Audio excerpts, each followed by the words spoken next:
What is going on, everyone? How are you all doing today? Hope you guys are doing fantastic as always. Thank you for tuning in to yet another video on the Simply Car Things YouTube channel. As you can tell by the title of today's video, I will be delving into why I chose to purchase a BMW M4 over a BMW M2. And if at any point in time throughout this video you are enjoying what you see, make sure to smash that thumbs up button as well as subscribe to my YouTube channel if you have not done so already. Make sure to hit the bell notifications icon. You'll get notified whenever I post a new video. I post tons of great automotive content. And with all that being said, let's delve right into the topic of today's video.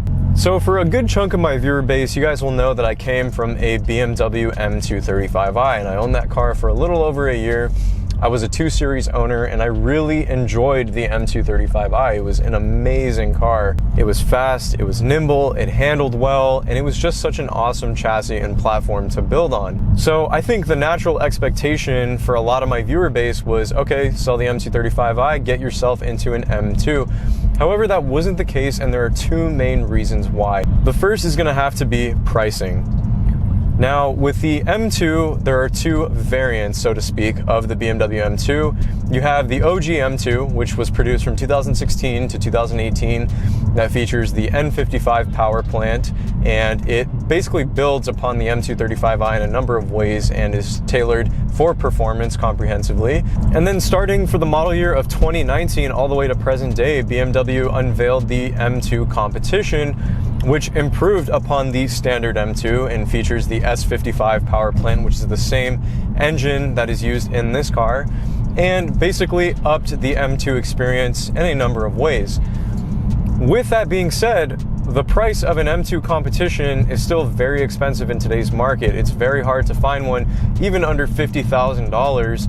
And the original M2, while it is a fantastic car and I really enjoy it, I think it's an awesome sports car to drive and own, I didn't personally see it as a big enough upgrade from the M235i. Yes, there are a number of substantial changes that the M2 received over the M235i, but at the same time, there just wasn't enough, in my opinion, there to justify going from the 235 to the M2. And given the price increase, I personally just didn't see it. And with the prices of the BMW M2 Competition, they're just too expensive. They were out of my budget completely. I mean, we're talking about a car, like I said, that even in the used market is hard to find right now under 50 grand. And obviously I'm still in college, I work and everything. Yes, I make decent money for myself, but you know, not on that level, unfortunately.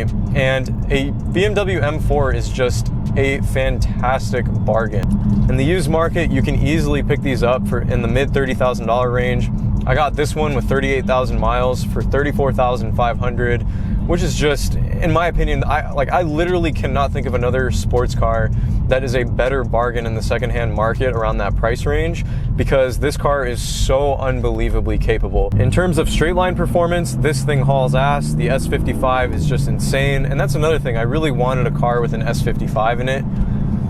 Just because this platform and this power plant is so incredibly powerful. And if you're someone that likes to do track days and hoon the crap out of your car in the canyons and stuff, these things can be made unbelievably quick. I mean, it's insane. So that kind of covers the first main reason as to why I picked the M4. Second off is, well, a lot of you know that I want to get into more track driving with this car and do a comprehensive track build on my M4, and many of you were saying, well, why not the M2? Because it's a shorter wheelbase, the proportions are a little bit better for track use, it's a smaller vehicle.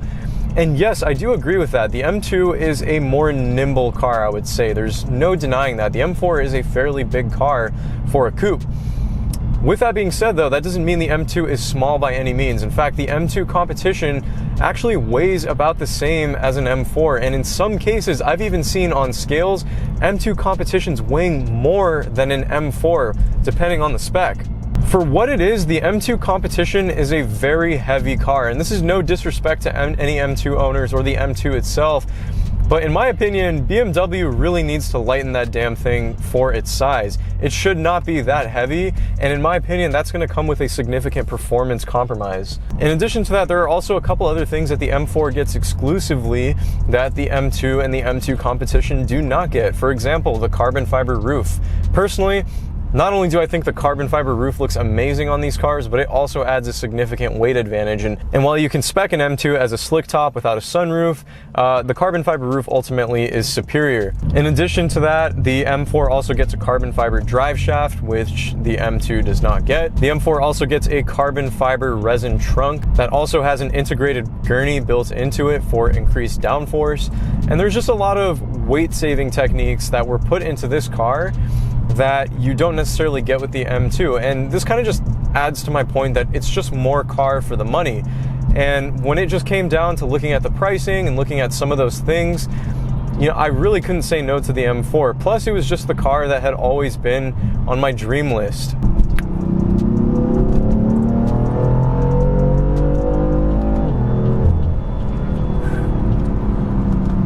Like, this thing just pulls so freaking hard. And the third and final point that I would like to make about the M4 is I just love the way it looks. It has such a sleek, elegant body design. The side profile, the front, the quarter angles, the rear. It just is such a photogenic car. It is just so good looking from every angle, in my personal opinion. And of course, looks are subjective. But I truly think the M4 is just a sexy car when you look at it. And that's not to say that the M2 isn't good looking. I also think that's a great looking sports car, but I think the M4 looks better.